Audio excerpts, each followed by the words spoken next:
Uzķēršam, preparējam, aizšujam. Tāda ir mediju anatomija.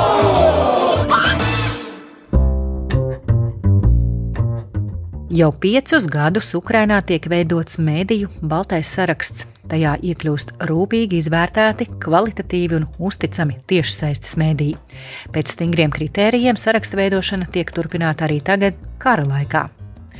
Ukrainas mediju baltais saraksts ir tik nozīmīgs un prestižs, ka mediji lepojas, ja tajā iekļūst un ir sarūktināti, ja no tā tiek izslēgti.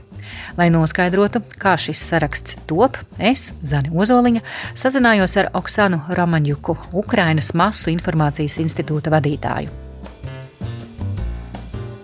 This idea actually started some 5 years ago because, the media market was in some financial crisis and we did a lot of different types of content monitoring and we paid attention that there is a lot of hidden advertising in the news, and this advertising could be placed between some news which really badly treat women or some not very good news. I mean, those, sexist news when they speak about pop stars, etc. And among this news, there is some serious company that wants to, or some advocacy from civic society, something like that. And this was our attempt to turn attention of maybe advertisers to quality media so that they invest into high quality media. And by doing so, they pay attention more to the quality of media rather than to the audience of the media. Because tabloids, they have a huge audience, but their quality is really very low and they are really yellow news. And to solve this disbalance, to raise their profile of quality media, this was one our goal. The second goal was to do something to raise media literacy, to address media literacy, but not through trainings, not through these roundtables, but through giving some practical instrument when you know that these media are reliable and they check information, they pay attention to professional standards, to accuracy, to ethical standards of journalism. They are transparent, so you can find information about media ownership on the website. And the third result, it was not our goal, but the result probably of our activities was that it became a kind of self-regulation for journalistic, at least for online media market in Ukraine, because now those media which are in this white list, they pay very much, a lot of attention to professional, to ethical standards. They care a lot about their image, and we have also a lot of media who want to join. And this actually, we received a boost when the invasion started. When in the first days of the Russian invasion, there was a real mess, and we promoted this white list and say, here you can find the reliable information, what is going on, because journalists, they check information. Please use reliable information sources and keep calm and use this information. And suddenly it became very important for Ukrainian citizens. And there is a funny story because at some point in the first months of the invasion, it seems to me the armed forces of Ukraine or some state body, I'm so sorry, I don't remember which exactly, they sent information about the white list to every mobile phone of Ukrainian citizens and saying, please use this media for reliable information. And we were like, oh my God. This is so impressive. So Yes, and it is produced absolutely independently. So it is independent experts, media lawyers. You said that the whitelist has been there already for 5 years. How did it change since the full-scale invasion? Did the evaluation change, or you were setting the same standards still in these war circumstances?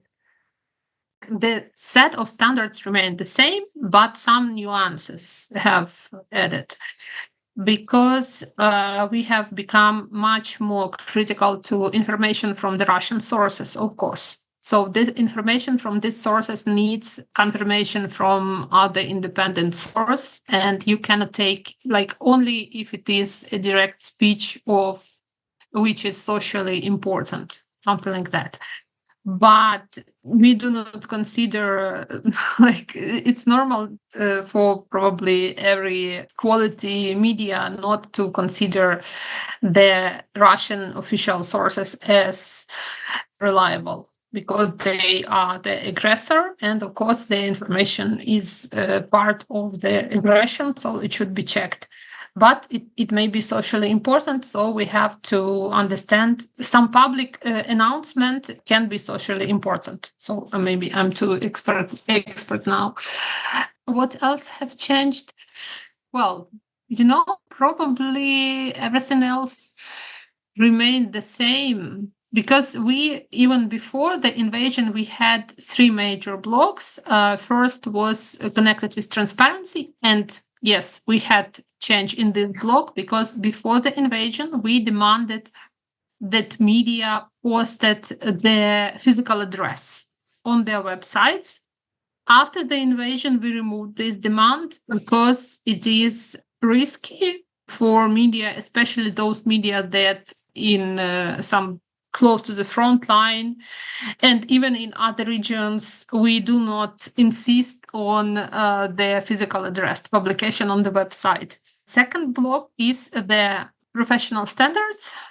It's like general professional standards like balance, accuracy, how do you work with sources, how do you differ, how do you make quotations, attribution in your news, it's a big part of methodology. And the third part is ethical standards. First, and we also, I forgot to mention, we also look at the transparency of advertising, whether the media labels advertising. We also look into sexism, hate speech. Yes, and we have added one more point. Yeah, we also measure hate if there is some such things that are connected with hate speech, but also we have such a point as shocking content.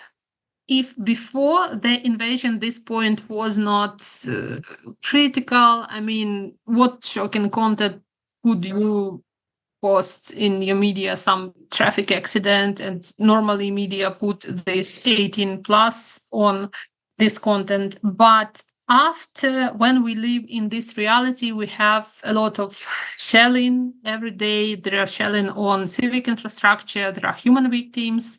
So we have this shocking content, and we have to understand how to report it ethically.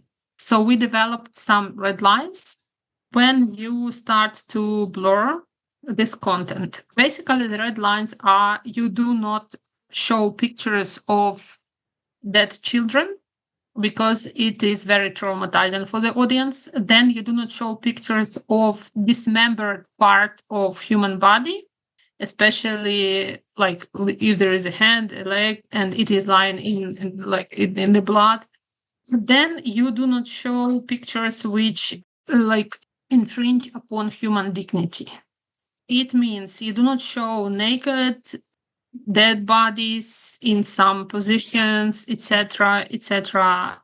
So it's a very thin red line, but we had to develop this because on one hand, we have in our media now a lot of pictures of people who suffered from Russian shelling and they feel a like they are in deep emotions, they have just lost their close ones or something like that. And in normal condition, we would probably abstain from making or posting the picture of people who have just lost somebody. But it is our everyday reality, and these people do not mind. They feel support, how to say. And we believe that some of these pictures, they can be very tragical, but they are very important for documenting Russian crimes, for the world to understand what is going on.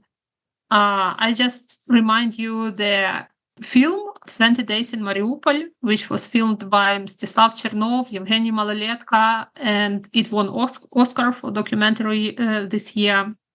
And they took pictures of a Russian shelling in a maternity house in maternity hospital in Mariupol, and people in this maternity hospital, they were in the state of shock, but these pictures were extremely important for documenting the reality. So probably our red lines are somehow moved because of the war compared to our colleagues from other countries. And I would like to discuss this with colleagues as well. And another change which appeared this year in our methodology is connected with the list of harm reports. This is like an abbreviation. We follow like international trends, and there is a trend. This list was developed by some international organizations. They mark as like not consistent with quality journalistic activities the materials that promote the sales of drugs, promote free sale of illegal weapons, promote gambling with direct when you press on the news, you you appear in the website of a casino. So it is considered violation of professional standards. And this year we took 2 media out of our list because of this violation, specifically because of casino, because they put hidden advertising of gambling. And just to explain, we have a very bad situation in the financial sphere because the advertising or market for online media, it dropped by some 92% since the invasion. It has revived somehow, but still our media mostly rely on grants now, and the share of advertising is not very big in the budget of the media. It is like from 40 to 60%, it depends. And some media, they took this money from gambling companies because they needed to survive. And we had a very big discussion in the Ukrainian media market, how we deal with that. And for us, it was a very also complicated decision, but we decided to remove 2 media from the list, namely because of the hidden advertising of the gambling. One media has changed its policy of advertising, and they returned to the whitelist. Just in October, it was publicized, and the media, we had a long discussion with them, and we agreed upon some regulations, and they returned. And the other media, I understand that they are in a critical financial condition. But I cannot support when a media puts hidden advertising of gambling and casino, and you just, when you open the media, you see a whole library of casino, and you can press and you have these free spins and etc. This is not acceptable for quality media. I'm very sorry. But I read that there was a third medium which was excluded from the list because it lacked some professionalism, like posting too much official information. Did I understand? Yes. Did I understand correctly? Yeah, you are absolutely correct. So we had on our list Ukrinform. It is a state-funded news agency. they used to have an independent team which produced like very good news, but unfortunately they failed to create some supervisory board or editorial council or something like that, which would help them protect their independence. And when the leadership, the director of the management of this media was changed, he just changed the editorial policy and nothing hampered him. There was no buffer to protect the editorial collective. So he just started to promote only the official position. We immediately saw this balance in reporting, and also there were information that they used direct instructions from the officials how to report on this or that. They just treated Ukrinform as their extended press office or something like that. And of course, it killed the trust to the news agency, which was in our whitelist since long ago. So we also saw aggravation, or how do you say it in English, worsening of the balance in the news. So yes, Ukrinform is not in the whitelist anymore. However, the management of Ukrinform has changed once again since that time, and they are very interested to return to the whitelist. So I told them we met like maybe a month ago, and I told them like we discussed this matter, and we raised the issue of creating the independent editorial council, supervisory council, introducing changes into the law on Ukrinform, introducing new statute of Ukrinform to guarantee its independence. So I do not rule out that Ukrinform will return to the whitelist, and I hope that all these necessary steps will be made. Do you know how the journalists and the editors feel about the whitelist? How do they feel when they make it and when they fail? You know, we do a lot of monitorings. We do monitoring of freedom of expression. We do monitoring of like disinformation, different types of like gender balance. But whitelist is the most complicated and really psychologically exhausting for us, because we have to check everything 10 times. Everything will be criticized. Everything will be probed, because this is the situation when you literally criticize your colleagues, and you have to be as diligent, as responsible as possible. So every conclusion is read by several experts.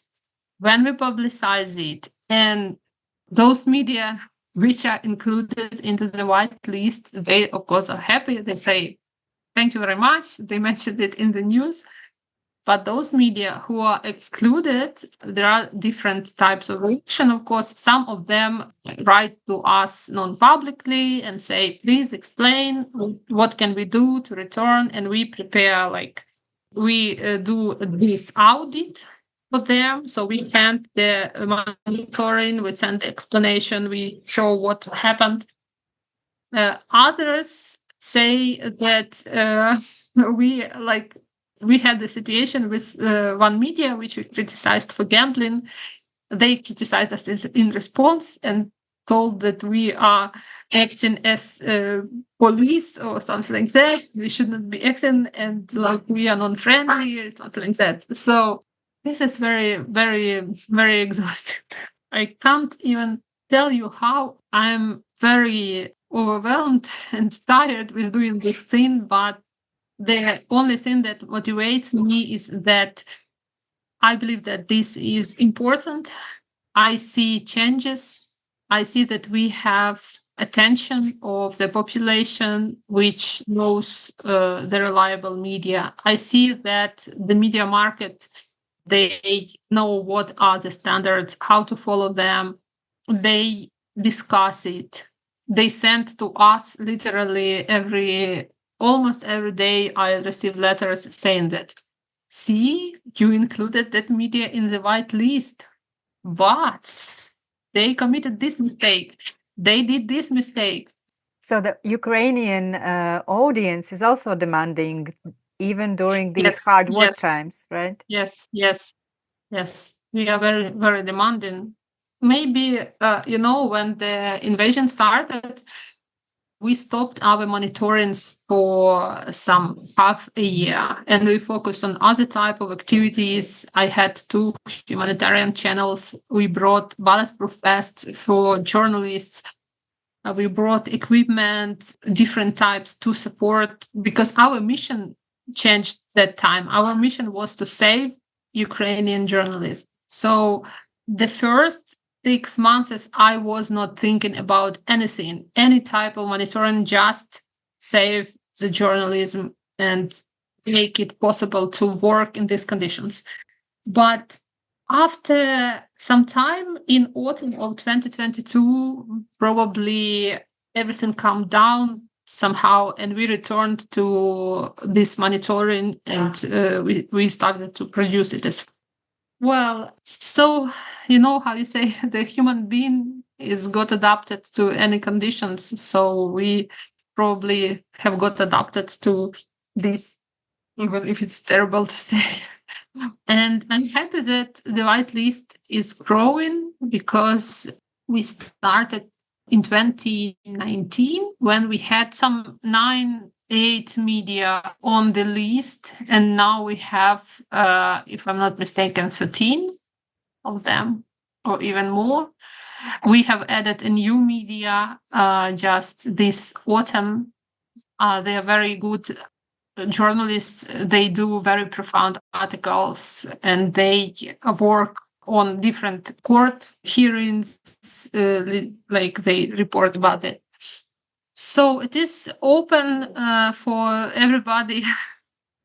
What would you say about the situation in general in press freedom in Ukraine? Because there is also a lot of criticism towards the government, towards limitations for reporters on the front line, in the parliament, and even Brussels have tried to point on these flaws. Well, we differ between political censorship and military censorship. We accept military censorship. It is listed in the Order 73 of the Commander-in-Chief, and it is connected only with the battlefield. So you do not report about the numbers of personnel. You do not report about the military equipment or vehicles, because it can undermine the security and safety, and it can cause mass killing of people or occupation. So it is not in question at all. As for political censorship, we are against it, and we have a very vivid and aggressive journalistic community, which is making a lot of statements, which is fighting for freedom of expression. We have this media roof movement. We are openly criticizing the government, though I believe there are some attempts of verticalization, because unfortunately the government pays more attention to informing or working through Telegram channels rather than working with independent journalists. Last week, President Zelensky, for the first time, he visited Ukrainian radio. This is the public broadcaster of Ukraine. Suspilne, the public broadcaster, Ukrainian radio is a part of this thing. And he gave an interview, and for the Ukrainian community, it was like a sign that they at least try to understand the importance of media and journalists. But it is the process. But so this was the first time Zelensky gave an interview since this full invasion for the... No. But it was the first time when he visited the public broadcaster, which is very independent in Ukraine. It is our television and radio service, and they have also a digital platform, and they are very independent. And they are in our white list, so they asked direct questions. So for us, it was an important sign of openness, how to say. But still, the war, the invasion, has brought a lot of challenges connected with the access to information, security. For instance, the parliament is making closed sessions which are broadcasted after the session happened, so there is no direct broadcasting, and we believe that it should be renewed because some 20 MPs, they are doing direct broadcast with their smartphones. We have challenges because some sessions of local governments, they are closed for security reasons. It is already the third year since the invasion started. Probably we have to understand that the situation will not end quickly, and we have to adapt to guarantee the civic control over the activities of deputies of all levels.